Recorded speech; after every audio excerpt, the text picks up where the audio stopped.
इधर कंस ने योजना बनाई कि कन्या ने, जिस कन्या को लेकर के वसुदेव जी गए थे, उस कन्या को कंस मारने चला तो वो हाथ से छूटकर आकाश में चली गई। जाते जाते कन्या ने कहा था, तू मुझे क्या मारेगा, तेरा शत्रु तो ब्रज में कहीं पैदा हो गया। कंस ने योजना बनाई कि कन्या की बात अगर सत्य है तो मेरा शत्रु कहीं पैदा हो चुका है, उसे मारना है। और कंस ने असुरों को बुला करके बैठक की और उसमें पूतना नाम की एक राक्षसी थी। पूतना ने कहा, ये काम मैं कर दूंगी, अगर आपका शत्रु कहीं पैदा हुआ है तो ज्यादा से ज्यादा 1 महीने का होगा। तो 1 महीने के अंदर जितने बच्चे पैदा हुए उन सबको मार दिया जाए पूरे ब्रजमंडल। बोले, अरे इतना बड़ा अनर्थ होगा, प्रजा विरोध करेगी। पूतना ने कहा, प्रजा को पता ही नहीं चलेगा कि ये काम आपने किया। बोले, कैसे? पूतना ने कहा, ये काम मैं करूंगी, अपने स्तन में कालकूट विष लगाकर माया के द्वारा सुंदर वेश धारण करके गांव गांव में घूमूंगी और बच्चे को गोद में लेकर दूध पिलाऊंगी। दूध पीते ही विष के साथ दूध पी करके वो मर जाएगा। पूतना ने कहा, जिसके घर जाऊंगी, जिसका बच्चा होगा उसी की मां का रूप मैं बना लूंगा, कोई संदेह भी नहीं करेगा। इसीलिए श्री हमारे वेदांत देशिक स्वामी जी महाराज कहते हैं, पूतना जब नंद बाबा के घर गई तो यशोदा कृतिराविवेश, ये उनका अपना भाव है। यद्यपि श्रीमद् भागवत में ऐसा नहीं है। श्रीमद् भागवत में तो यशोदा रानी वहीं थी, रोहिणी भी थी। पूतना पहुंची तो पूतना को देखा, लेकिन पूतना इतनी सजी संवरी थी कि यशोदा रानी संकोच में पड़ गई, कोई बड़े घर की होगी और मैं कैसे इसको रोकूं टोकूं। तो वहां तो ऐसे ही गई, भागवत में यही वेद व्यासी लिखते हैं। लेकिन वेदांत देशिक स्वामी जी का अपना चिंतन जो है, स्वामी जी का चिंतन है कि अगर ऐसा वो करेगी तब तो पकड़ी जाएगी। तो उसने यही प्लान बनाया होगा कि जिसके घर जाऊं और बच्चे की जो मां हो उसी का रूप मैं बना लूं तो कोई संदेह भी नहीं करेगा। लेकिन और जगहों से जाने का मौका ही नहीं मिला, भगवान ने उसको निपटा दिया। तो इधर तो पूतना बच्चों की हत्या करने के लिए चलने को तैयार हो गई और उधर नंद बाबा ने अपने गोप ग्वाल वालों से कहा, तुम लोग ब्रजमंडल की रक्षा करो, मैं मथुरा जा रहा हूं कंस का कर देने के लिए। वार्षिक कर देने के लिए नंद बाबा मथुरा के लिए चल पड़े। नंद बाबा तो मथुरा आए और इधर से पूतना पहुंच गई गोकुल। पूतना जब गोकुल पहुंची तो कंसेन प्रहिता घोरा पूतना बालघातिनी, बच्चों की हत्या करने वाली बालघातिनी पूतना, शिशुश्चचार निघ्नन्ति पुरग्राम ब्रजादिषु। जब पहुंची पूतना तो भगवान जान गए।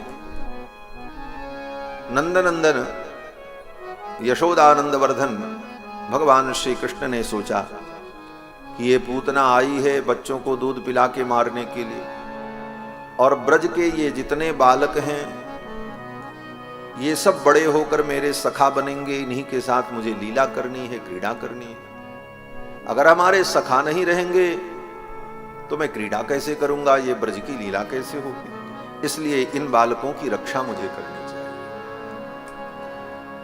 भगवान प्रणतों की रक्षा तो करते ही करते हैं। प्रणत वत्सल भगवान हैं, परंतु इसके साथ साथ जो भगवान की शरणागति न करे, प्रणत न हो, लेकिन अगर वो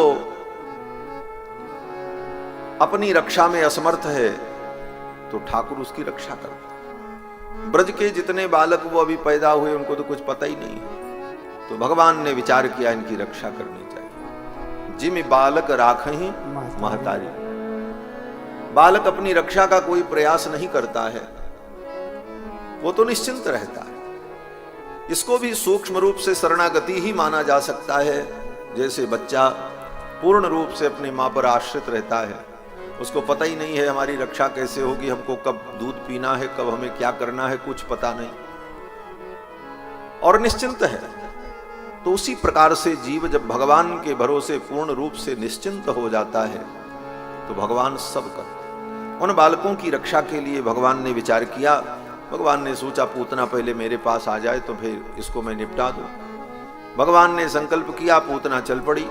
पूतना ने सोचा मैं कहां से अपने काम की शुरुआत करूं। देखा नंद बाबा के द्वार पर बड़ी भीड़ थी, लोग आ रहे थे, जा रहे थे, कोई बधाई दे रहा था, कोई उपहार भेंट कर रहा था, कोई उपहार ले रहा था, सब चल रहा था।